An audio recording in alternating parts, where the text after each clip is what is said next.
ইতে শিমুল শিলুটানি বলে গান দেয়। আচ্ছা ইতে হরিতে অলির ভক্ত ও আরা মুসলমান ইল্লে সরল চলিব না। ইবে যদি অলির ভক্ত হয় তা আরা মুসলমান অলিয়ে কি হিন্দু আছিল না মুসলমান আছিল? বড় করে হ না তো মুসলিম তাকলি মুসান আউলিয়া সারা জীবন আল্লাহ আল্লাহ জিকির করছি, সারা জীবন আন নবীর পাগল আছিল। এবার তাহাজ্জুদের নামাজ পড়ছি, পাঁচ ওয়াক্ত নামাজ পড়ছি, এবার জাহের বাতিন অনেক ইবাদত করছি। ইতের কলমা নফরি আল্লাহর না মানের রাসূল না মানের মুসান আউলিয়ার মানন মানিয়েন কি?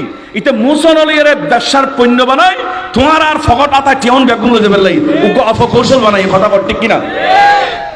তো এন্দু দিয়ে কি কিউর কাউলি এখন আবার উরুসুর কেন্দ্র করে আরেকখান বড় ভাইরাস বাড়ি ইয়ানদের রাস্তার মোড়ে মোড়ে স্টেশন উরুসুর এক মাস আগের তো নাইকুগ্য লাগাই দিয়ে মৈসুগ্য বাঁধি রাখে।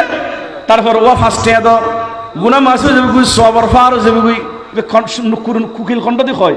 আচ্ছা উরুসুত ফার্স্টে দিলে গুনা মাফ হয়ে যাবে গুই সবর ফার হয়ে যাবে গুই সাই খন মূল তোরা হাদিস দেখাই উগ্র হাদিস দেখাতো ওলি আল্লাহ ফোরে গেই গুদে ইটার আল্লাহ কাতুর কে দিলি বিখ্যাত রাস্তা বউ বই সমাজ সংস্কার হতে হবে।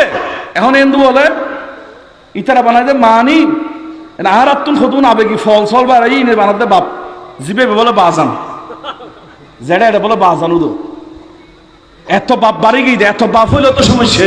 আবার যারা যারা বাপ দাহন শরীয়ত দিয়ে তো মানা। আপনারা সৈয়দ আহমদ শাহ সিরকুটির উরুস করেন, নুরুজ্জামান নঈমী রহমতুল্লাহের মতো ওলির উরুস করেন, হুজুর গৌসে পাকের উরুস আজকে ফাতেহ আজদাহম লিখতেছেন উরুস করেন, সৈয়দি আলা হযরতের উরুস আপনারা করেন, ইমাম শেরে বাংলার উরুস আপনারা করেন, হুজুর গৌসুল আজম মাইজভান্ডারের উরুস আপনারা করেন, এগুলা জায়েজ। কিন্তু তাও শরীয়তের মাপকাঠির মধ্যে। উরুসে হবে জিয়ারত, উরুসে হবে তেলাওয়াতে কোরআন, উরুসে হবে মাহফিল, উরুসে হবে আপনার সেখানে মানুষকে দ্বীনের তালিম। এখন উরুসু তালিম হইন্য ভারি কি উরুসু দেশি নাকি মানুষের সূর্য খোলা দেশি বাক্য নিবের কোনো সুযোগ নেই। রাতি হলে লাইন ধরে গড়র ফারার বেরিয়ে উগ্র থাকে ব্যাগুন নফিরের সফিরের উরুস হচ্ছে কি হারাম হারাম হারাম হারাম এই উরুস জায়েজ নাই।